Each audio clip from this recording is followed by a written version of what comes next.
saw this in the theater a dozen times just to experience the 3D before I couldn't ever again.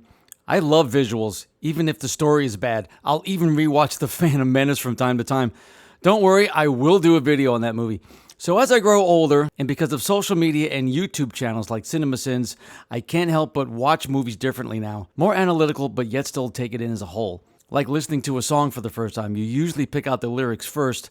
Then the more you listen to it, the more details in the instrumentation you hear and the production. A movie is a 2-hour song for the ears and the eyes. Recently, I rewatched Tron Legacy because I saw the new Tron Ares and loved it, by the way, which made me nostalgic for the other 2 Tron movies. I caught some things in Legacy I hadn't noticed before, so here we go. And Clue, Tron, and I, we built a system where all information was free and open. So you created Google.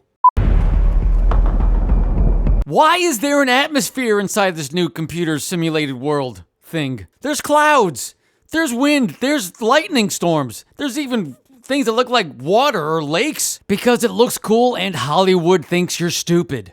This thing needs thrusters now? In the first movie, it just floated. Everything just kind of moved because everything was digital. It just did, just because. Suspend disbelief because it's a whole other world. It's fucking cool looking. But there's more questions. The main chassis thing still goes up and down like in the first movie, but there's no visible mechanics to make it move like a cable or a pulley system or something. It just does. So why the fuck does it need thrusters? And what's fueling the thrusters? Do they have fuel now? Is there a gas line? Are they refining this stuff somewhere for the fuel for these things to fly now? They fly now? They fly now! Are they gas stations? If every vehicle in this movie can materialize digitally from a stick, why does it need thrusters and therefore fuel? Because Hollywood thinks you're stupid. That's why. Lightning? An EMP blast is a circuit board's worst nightmare. Is it raining over there? Is there a storm?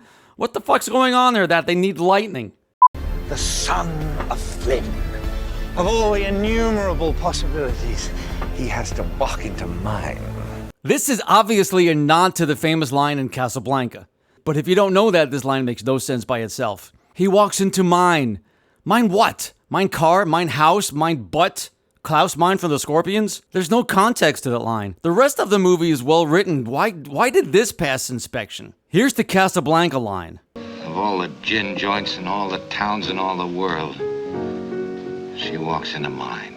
See, there's context. What Castor should have said was, of all the electric joints and all the circuit boards and all the cloud, he walks into mine. Or, of all the innumerable possibilities, he walks into my joint. Makes fucking sense, doesn't it? Not, he walks into mine. Fucking stupid. Also, of all the innumerable possibilities, how many bars are in this fake computer simulated kind of world? I mean, do programs... Are they alcoholics? Do they drink? What happens when they drink? Why are they drinking? What are they drinking? And do they get drunk? What's the purpose of a bar down here? Also, if he's a program, he should be able to look up anything at any time and get the quote from Casablanca correct. That would be a thing. Libations for everybody!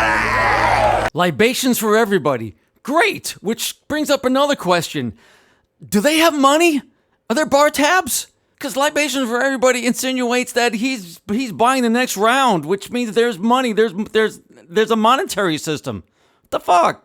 Which raises another question. If they're drinking, do they pee? You're here.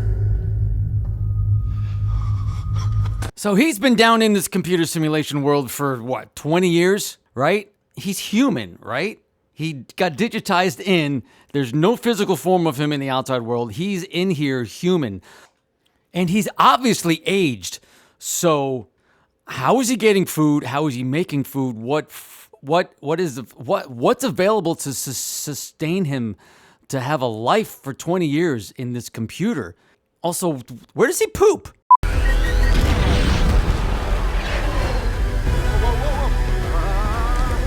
Look at the speed in which the elevator is falling. They should be floating. That would have made a cool visual. But I guess they had to shave $1 million off of the budget or some shit, maybe? So now that Cora's out in the real world, what is she? Because Back in the computer, she was an ISO. Is she still somehow digital? Technically now she's analog, but that doesn't make her human. There's no way that zapping her out was gonna make her organic. So what's gonna power her now? What is her power source? She can't eat anything. She can't digest anything. She can't soak in vitamin D from the sun. So what was she to the dad that was stuck down there for 20 years? I'm not even gonna touch that one.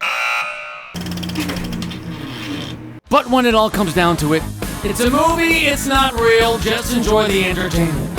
Thanks for watching, please subscribe.